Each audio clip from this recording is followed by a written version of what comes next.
So yeah, we pulled this out of the corner section in this big desk.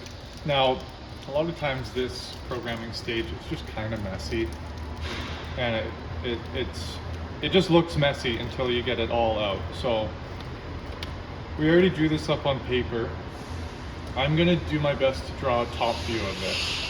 It's gonna have some overlap, some intersecting lines, but it's just till I can get a visual. So I know one side I'm gonna have the full height, so then I can take that and kind of draw it over. Let's make this thing like 18 inches high maybe. And then we know we need this little bit here, right? That's our section that comes up.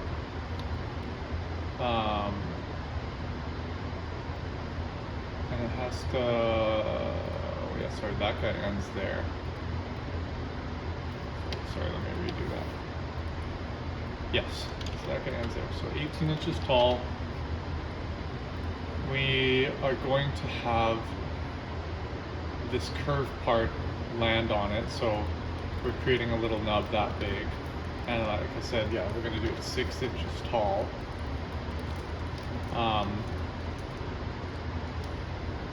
And yeah, if we want to do a top cap though, so let me draw this head on.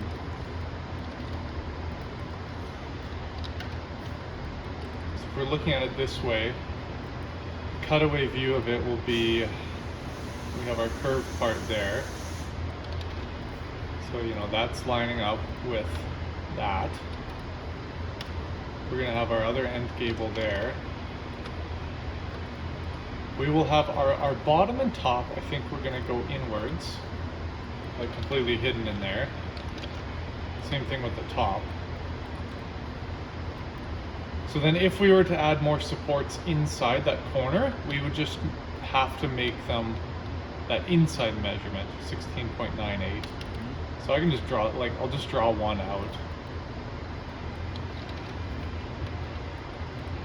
So that's kind of what a center support, if we had one, like for example. Would it be centered to the radius? Yeah, I'll do it at the radius. Okay. So like if I do, we know it's 1.73. So I do 1.73, and then it's going to be a 45-degree rotation. This is right at that corner. That's what it would look like. So I think for the size of what we're doing, I'm just going to do one, just for our sample.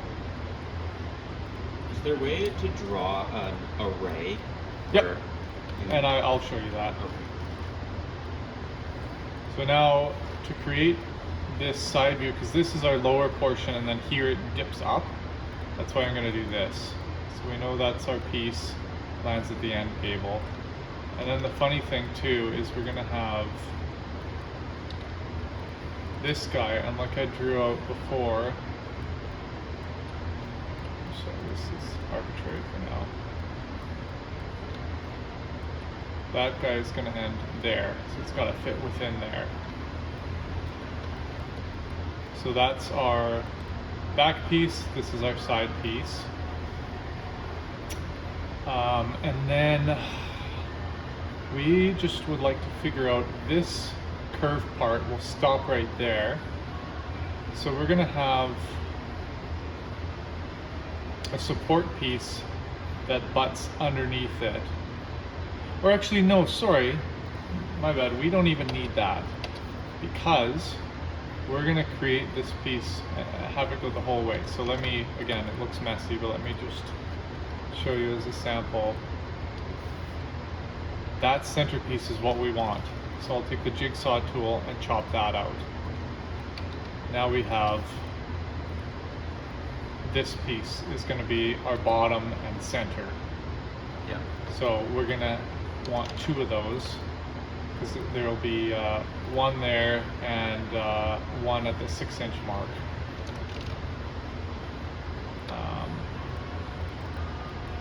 Or just under the 6-inch mark rather. Because we want a 6-inch recess, and that's going to be our curved piece. So this guy will land just under it. Then we have this top curved piece. That's gonna go and butt up to there. So again, we can just take this and chop that. And then, yeah.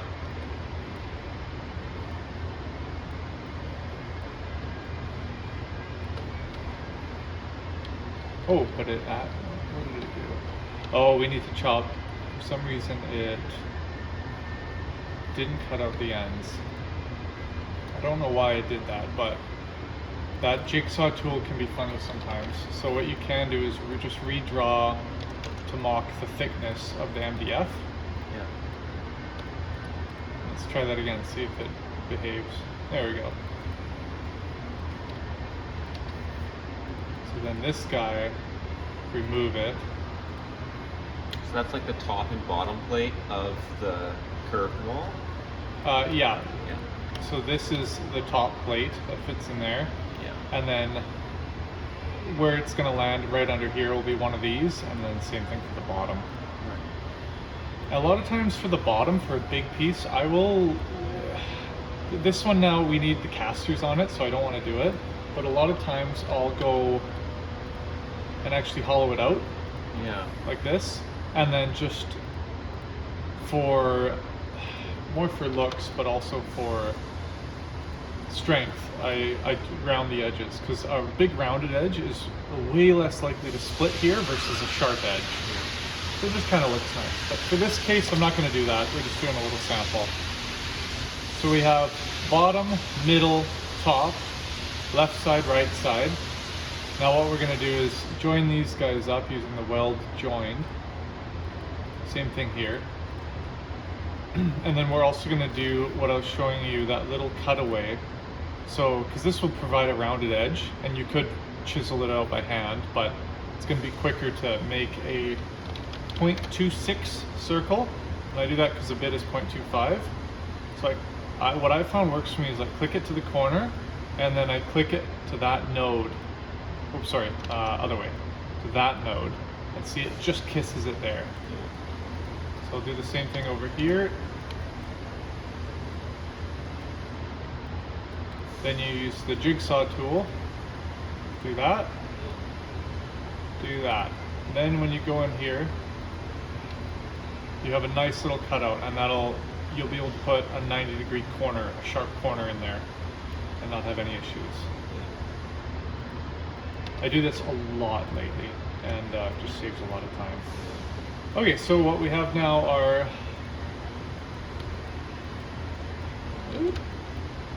5 of the 7 pieces we need. Now we want to do the curved part. So we can start the kerf. Let's start it a little bit in from what we need. So let's leave 4.75, because that was 4.77, a flat area. And then to measure that, I'm just gonna do it the lazy way. I measure the outside radius, or part of the curve, rather than the inside. Yeah, because the outside is what we go by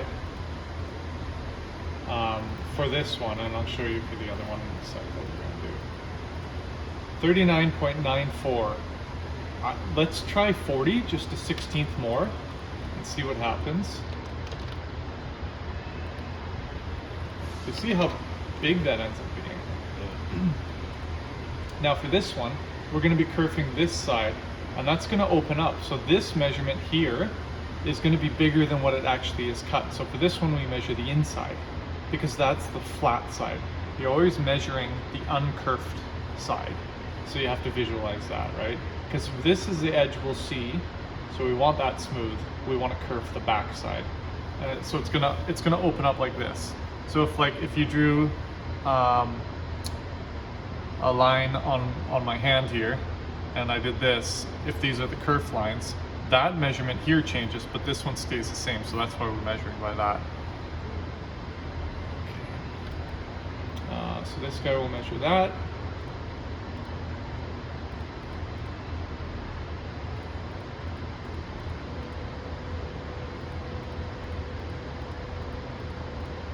And this will be close enough, won't be the most accurate, but 35.62. Let's go 35.75, just cause.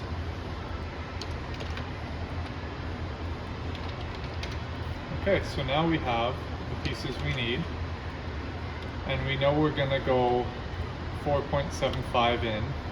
That's where we'll start the kerf on both of them.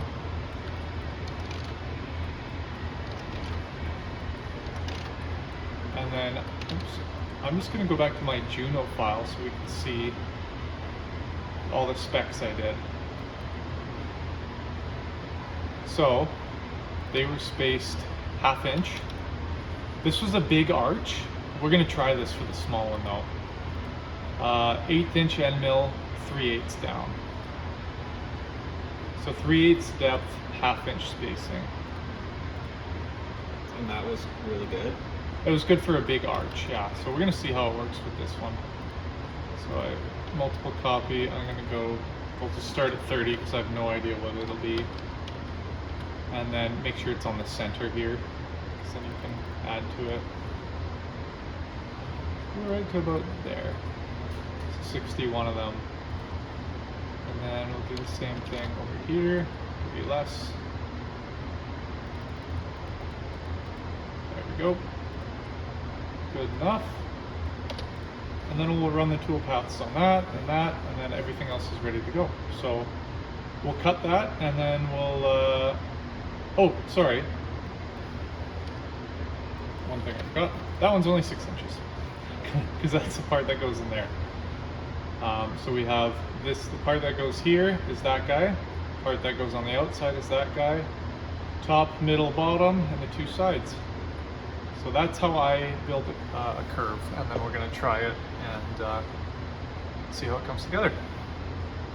Any questions before your battery dies?